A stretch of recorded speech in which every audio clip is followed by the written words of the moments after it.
Good evening. Your Majesty, Empress Farah Pahlavi, and Your Majesty's Prince Reza, Princess Yasmin, Princess Noor, Iman, and Farah, Prince Ermias Haile Saleh Selassie, and Princess Saba Saleh Selassie. Thank you for joining us. And of course, last but not least, Mrs. Farahnaz Pahlavi, Princess Farahnaz Pahlavi. A number of you had approached me and you asked me, why am I having this tribute event? What's the tribute all about? In the year 2001, when King Hussein died, who was the last peacemaker liaison officer between the Israelis and the Arabs, it just dawned upon me that all these men in the Middle East who gave life to peace and then they gave their lives for peace, nobody thought about the wives behind those men. All these ladies who supported their husbands throughout those tumultuous years. So I said it's time that perhaps I can do something to honor women of Middle East peace legacy. That was the beginning, and that was the first time I met Her Majesty. That was in the year 2001. Growing up in Lebanon, every week we had this special magazine, and as a young girl, not that young, we always turned the pages to see what did Her Majesty do. Her hairstyle, her elegance, her involvement with all those charitable causes, with sick people, with young people, with the museum, with cultural life. And we were fascinated by her, by everything that she did. And for us, at that time, growing up with Empress Farah Pahlavi's all achievements, it was similar to what you were going through when you had Mrs. Jackie Kennedy, or for some British, Princess Diane. The first time we met, I was like a nervous wreck, but we overcame that, and since then we have become very dear and very close friends. Right, Your Majesty? I don't want to exaggerate. I just want to say the facts. I have admired her personally, and we're going to have a number of people who will come up and talk about her in different capacities. But before we start doing that, we have a surprise, not only for Her Majesty, but for all of you. So will you kindly open the scrolls that were on your chairs? And we're all together going to sing a song in honor of Her Majesty. And the song, which is called Tribute to Empress Pahlavi, is sung to the tune of Fiddler on the Roofs for Life. Tonight, tonight, Lechaim. Remember this tune? I would like to invite now Dr. Naira Babayan, concert pianist, who's going to be playing for us. Dear Majesty, we all salute you. No, it's too high.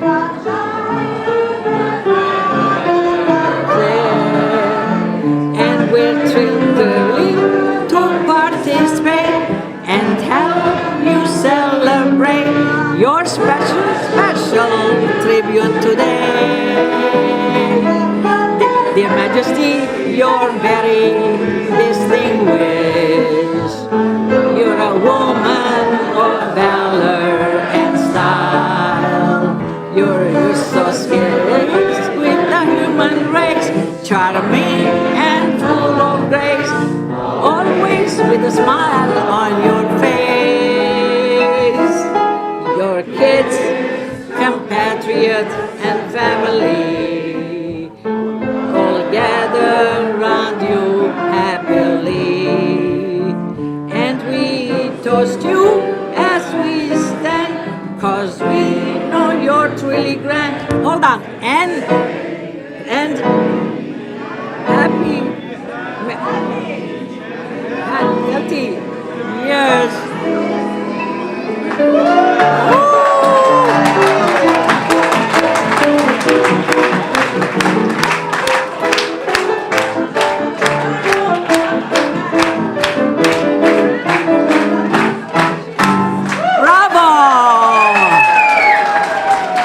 have invited a number of people to join us this evening so that they can share their experiences, their knowledge with the rest of us.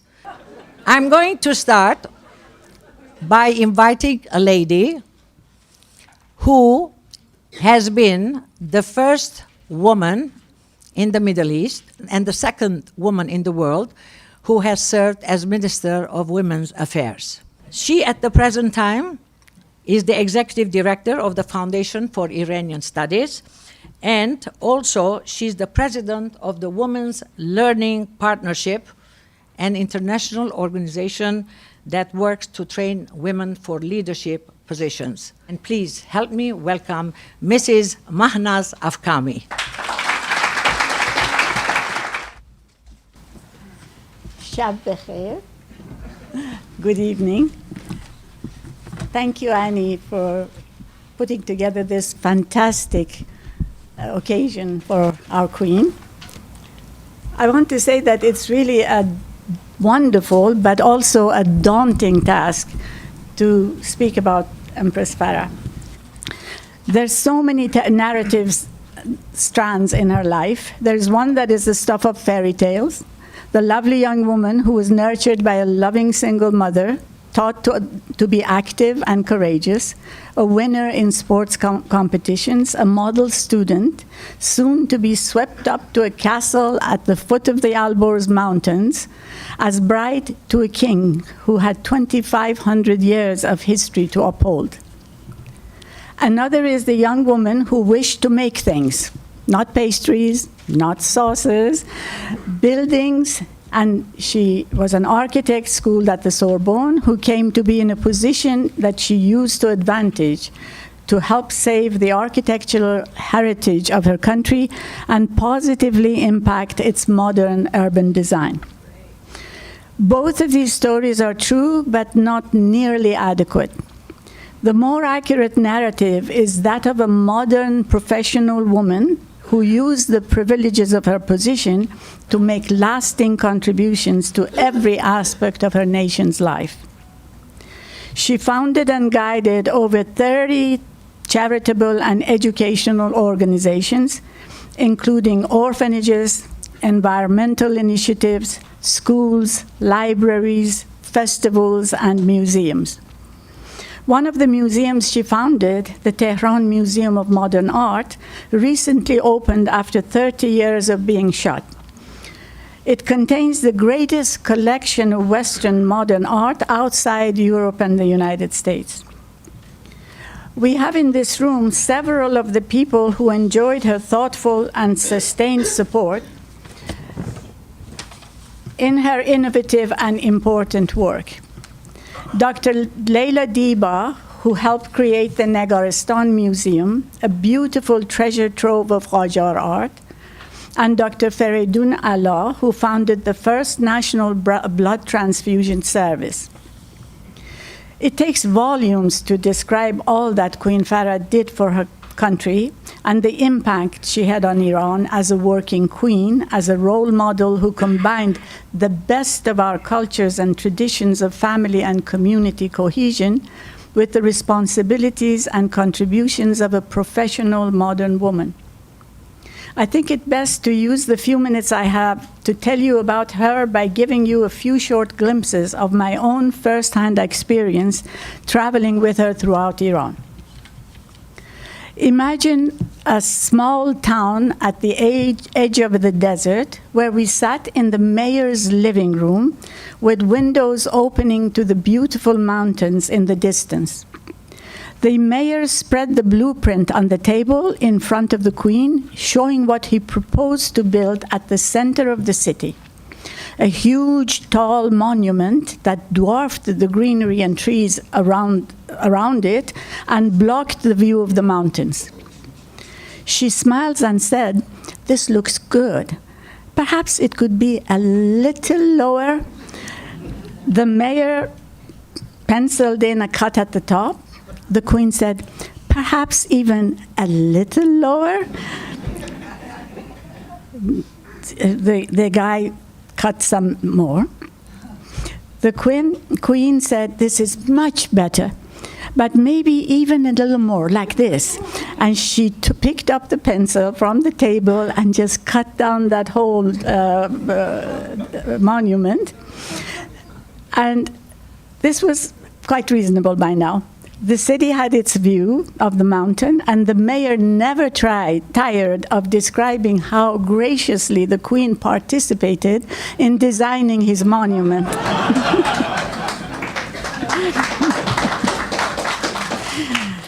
She was in her 30s, full of energy, positive, thoughtful, always learning from the traditional older men and women who were managing various institutions in the country, as well as the best of the dynamic young thinkers and artists. Her conversation was lively and new, but most of all, she was as joyful as her name, Farah, meaning joy. On that same trip, where she managed to cut the mayor's monument in half without alienating him, we were driving to the hotel in the moonlight. One could actually read by the light of the full moon in the clear desert air. We stopped so we could walk for a few minutes. As we strolled, we saw a truck coming towards us. The truck driver stopped for several minutes, took a good look as we approached him, and then zoomed by. Queen Farah laughed and said, "Now this fellow will go home to his wife. He will say, 'Guess what I saw? The Queen walking with a couple of people in the middle of the road outside the city.' And the wife would say, 'Sure, of course. You just saw the Queen walking in the desert. What else is new? Your supper is in the next room.'" She was the people's queen, and they loved her. On another trip, riding in a helicopter, she noticed a small body of water below. She asked the name, and no one knew. She told the pilot to land so she could see what recreational possibilities there might be for that area. A group of local villagers saw the helicopter and surmised that it must be someone important. Once they saw it was the Queen, they ran to us and pressed close, wanting to hug her. We formed a protective circle around her, holding hands. A village woman kept kissing my arm up and down and saying, "You're next to her, pass it on." Her support of the arts, in effect, began a modern renaissance in the country. The annual Shiraz Arts Festival remains a unique international event that has not been replicated in scope and variety. It was a meeting place that allowed interaction between the best of the arts around the globe, both in the array of the genres of the art presented and the opportunity for Iranian and international artists to interact and innovate together. Maurice Bejar created a ballet on the themes from the classical Iranian poet Saadi. The performance under the lighted columns of the ancient palace in Persepolis was magical. Shiraz was where Peter Brook's ultra-modern plays, Japanese no dramas, the Indian Kathakali, and the Iranian folk tragedies Taziye were experienced within the same season, refreshing the traditional, celebrating the classical, nurturing the experimental, and stimulating a dialogue across generations, cultures, and languages. University sends busloads of students to experience the arts of East and West, and international artists became familiar with Iranian art and with other artists from far-off regions. Queen Farah assembled a brilliant team to organize the festival. One of them was Reza Qutbi. He and his wonderful wife, who was a violinist, had an important role, but the soul of the festival and the energy behind it belonged to Queen Farah. On every one of her frequent listening tours, she made sure to visit the women's organization centers that were located in the poorest parts of the cities in order to help bring skills from literacy to carpet weaving to repair of electrical appliances to allow women to become independent, but more important, to raise consciousness and to help them become self-reliant. She also always visited one of the libraries of the Center for the Intellectual Development of Children and Young Adults that she had founded. These libraries were not only a rich resource for communities around the country, but since they produced children's books and films, they became a training center for the future graphic designers, writers, and directors who became international prize winners.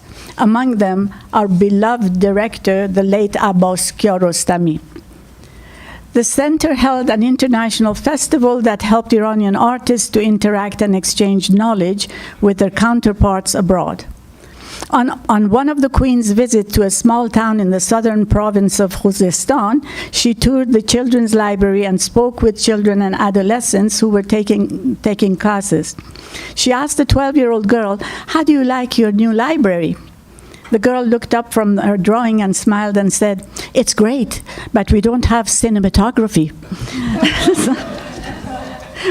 Sometimes when I think of that ambitious, brilliant young girl and imagine how the world closed in on her after the revolution and the opportunities lost to her, I remember young women like Samira Makhmalbaf, who despite all limitations became a prize-winning film director in her 20s, and a host of other artists, writers, businesswomen, and men and entrepreneurs who are overcoming horrendous obstacles to realize their talents.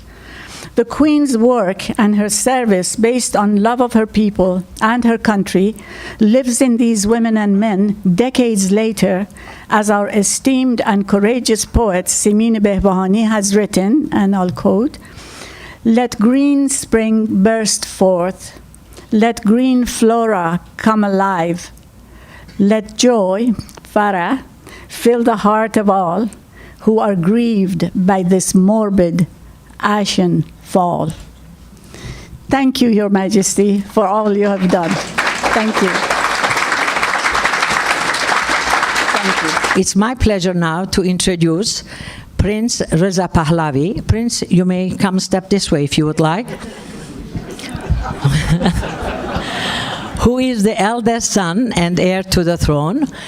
For the past 37 years, Prince Reza has been working non-stop to bring about secular democracy as well as human rights in Iran.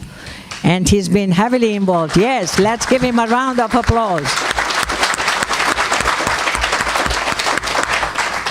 And he has not stopped doing this by working with several organizations as well as civil rights activists. Now let me introduce Princess Yasmin, the Empress's daughter-in-law. She is a beauty. I'm in love with her.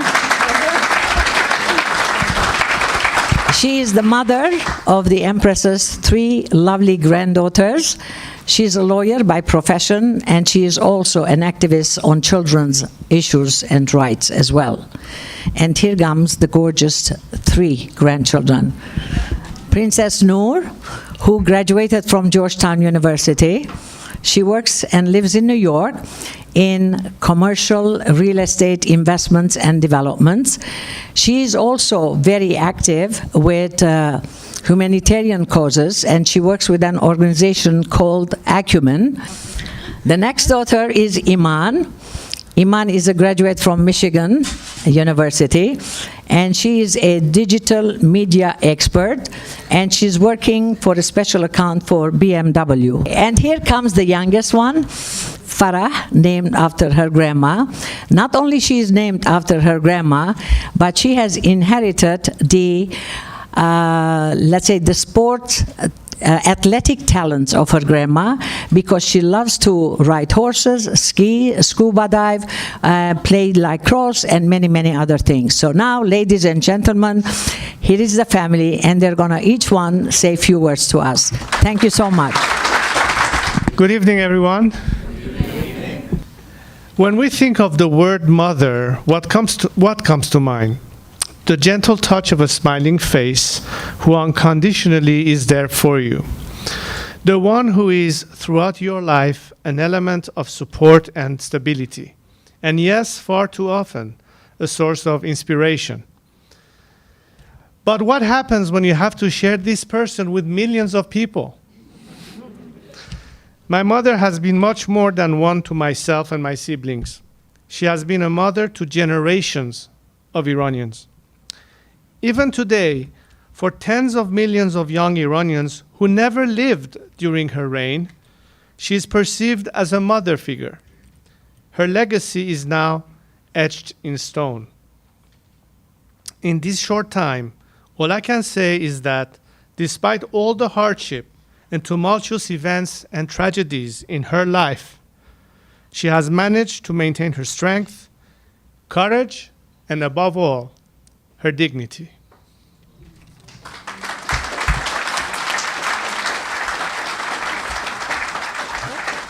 So people always ask me if I know how great my grandmother is.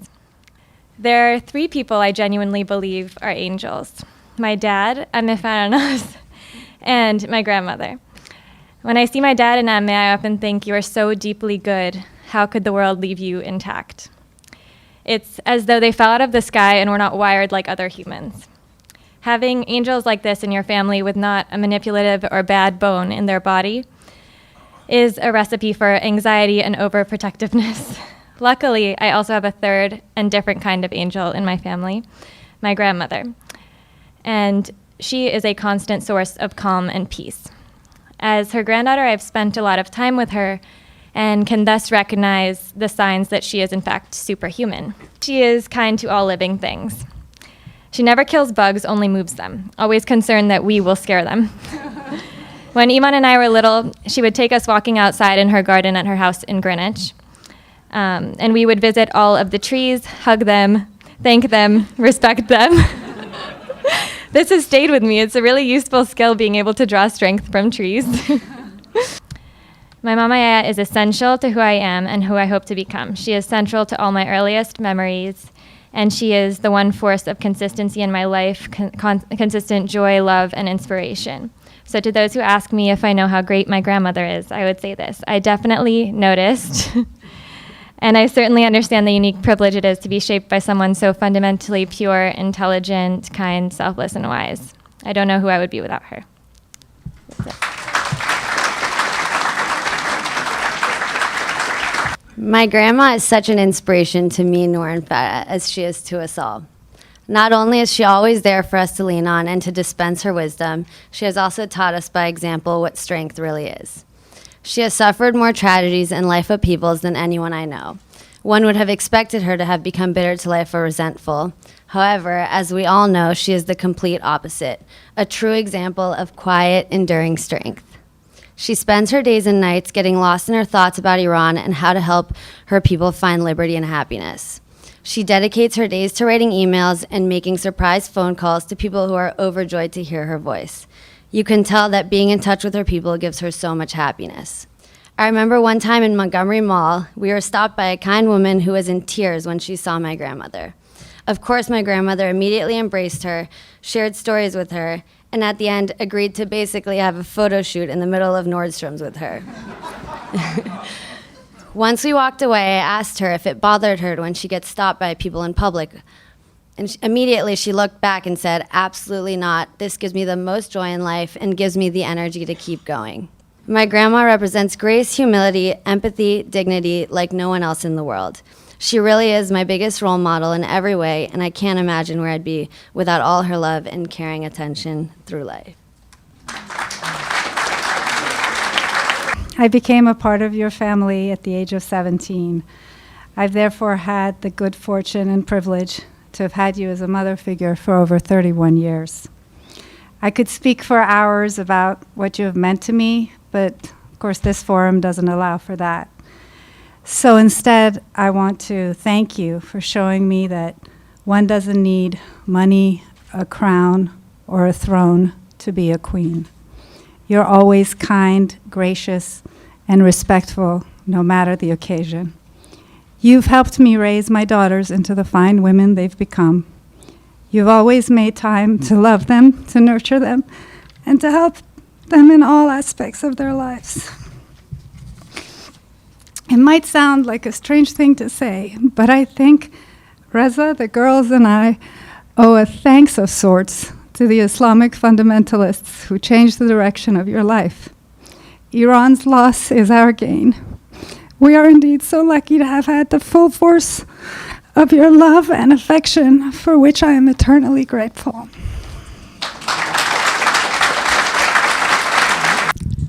Reza, Yasmin, Noor, Iman, and Farah, your stories, your remarks were so moving, so from the bottom of your heart. Thank you very much for letting us into your lives and sharing with us your love and everything that you have learned from your grandma. I also wanted to invite an expat Iranian. Her name is Nazanin Boniadi. Some of you may know her. She was born during the revolution, and her parents moved to London and then to the States. She is an activist as well as a British American actress. She is also with Amnesty International. So I would like to invite Ms. Nazanin Boniadi to share with us her experiences of growing up in the United States as an expat. As a woman, as an artist, as an activist, and as an Iranian, I have many reasons to feel indebted to the Empress Farah Pahlavi. As a fan of Abbas Kiarostami, I was moved to learn that long before he became Iran's first world-renowned filmmaker, he got his start at Qanun, a government-funded organization created by the Empress to encourage the intellectual development of children and young adults. The Empress supported young directors at the Qanun, at times protecting them from censors and government bureaucrats. Kiarostami was among several directors and filmmakers whose early careers benefited from her patronage. Later, the Qanun became their refuge during the dark years of the early revolutionary period. It left me wondering how many other countless young Iranians whose names we'll never know, but whose lives were forever changed by her leadership. Even though she's thousands of miles away from her country, she continues to be a source of light for Iran and a beacon of hope and inspiration for Iranians.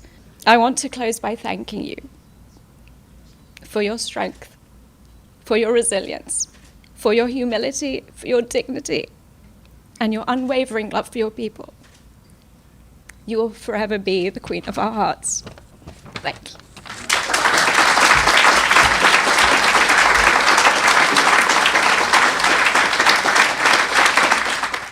I hope that democracy will visit Iran one day, and all the work that you have done, from helping children, women, education, the arts, leprosy, hospitals, cinematography, everything else will blossom again, and Iran will be the country we used to know. At this time, I have a small presentation to you. May I? I would like to read the message. Your Majesty, Empress Farah Pahlavi, we salute you for your lifelong commitments and achievements improving the lives of your people. Tota Family Foundation and your Washington, D.C. friends, September 2017. So from all of us, this is to you as a memento of this evening.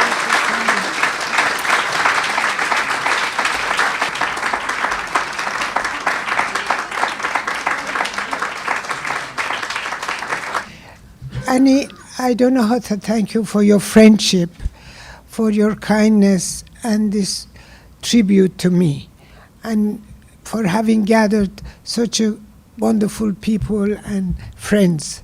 I could not have accomplished what I had done with the work I had to do for my country without the help of many of my compatriots who participated and collaborated and tirelessly worked to make our dreams come true. I was blessed to have the support of my husband, and also he always encouraged me in my endeavors. There were long hours of hard work, studying and planning, and to make many of our goals come to reality. I really am touched by your tribute, Annie, by your friendship, by your kindness. Everybody knows how gracious you are, your hospitality as a gracious hostess, but above all, we all know how your untiring work for charitable and cultural organization. I wanted to give this tribute to so many more of my compatriots who worked so hard to make a better life for people in Iran, and who created so many facilities all around Iran. As you all know, Iran is a very thousands of years of culture and civilization. Iranian people want freedom, democracy, human rights, a secular government, and the territorial integrity of their country. They want a government, they want a country to be friendly with our neighbors, with the rest of the world. In my country, light will overcome the darkness, and Iran will rise from her ashes.